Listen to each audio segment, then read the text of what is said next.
So this month's theme of talks is about emotions and awareness of emotions. And originally this was, I kind of put it on the calendar several months ago. Valentine's Day was the thought process in my head.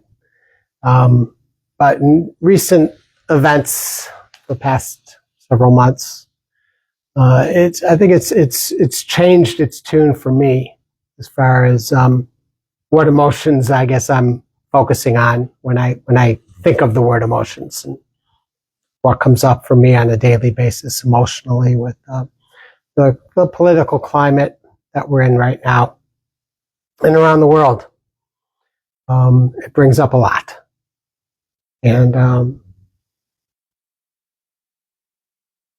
I hope my goal is, and hope is, that over the course of the month,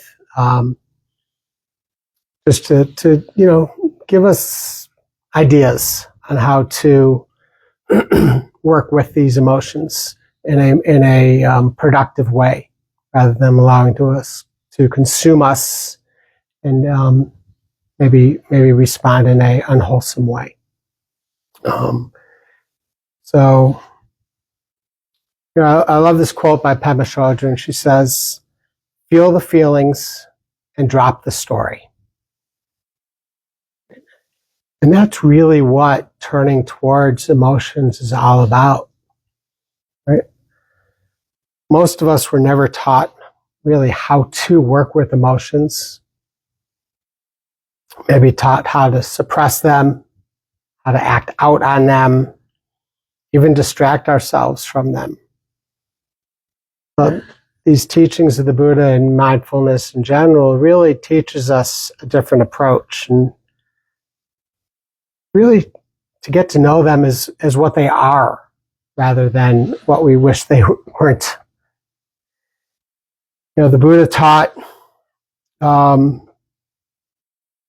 mindfulness of the mind is one of the four states of the four foundations of mindfulness. So understanding how to deal with emotions really dates back 2,600 plus years ago.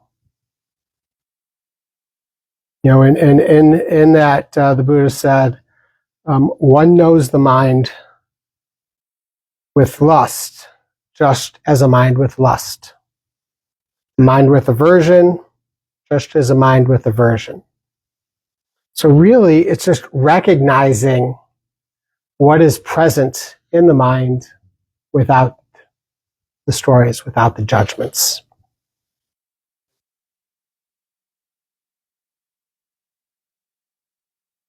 I've always assumed that the goal was just to get rid of whatever these uncomfortable emotions are.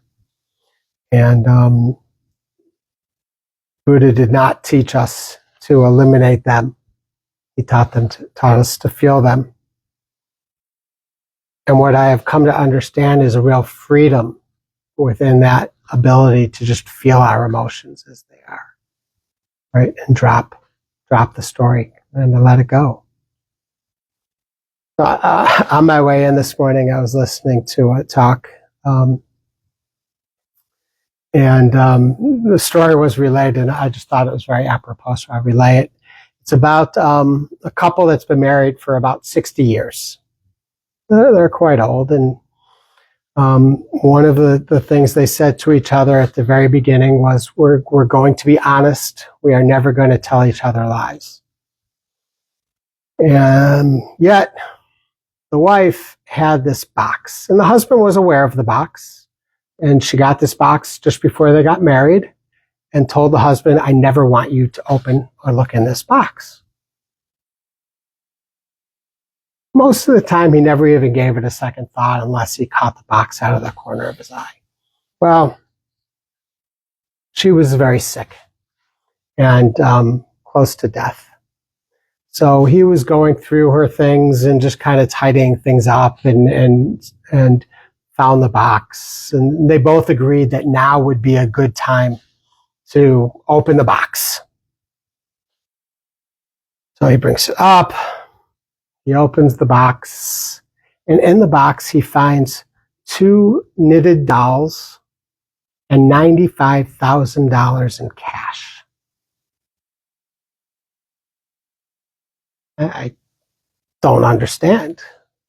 She says, well, my mom told me before we got married, every time I am angry with you, to knit a doll and then let it go.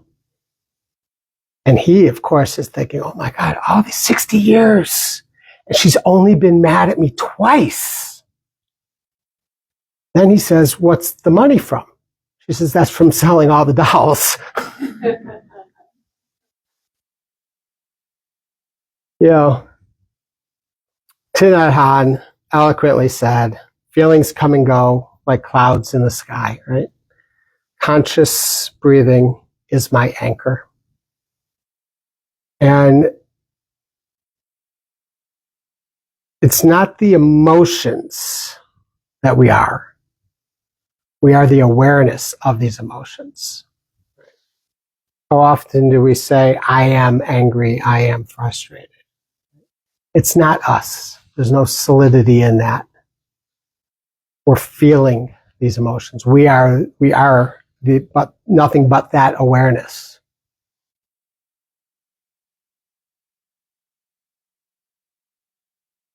So can we learn to say, rather than I am angry or I am fearful, there is anger. There is fear. It's a small shift, but it can really transcend our relationship with our emotions. You can say one of my favorite lines from Jack Kornfield, you know, if you're angry and you're habitually angry or fearful, whatever the emotion is, say, hello, old friend. Right? Hello, fear. Do it from that compassionate place, because we didn't do anything wrong. We cannot control these emotions rising and passing, but we can learn to change our relationship with them.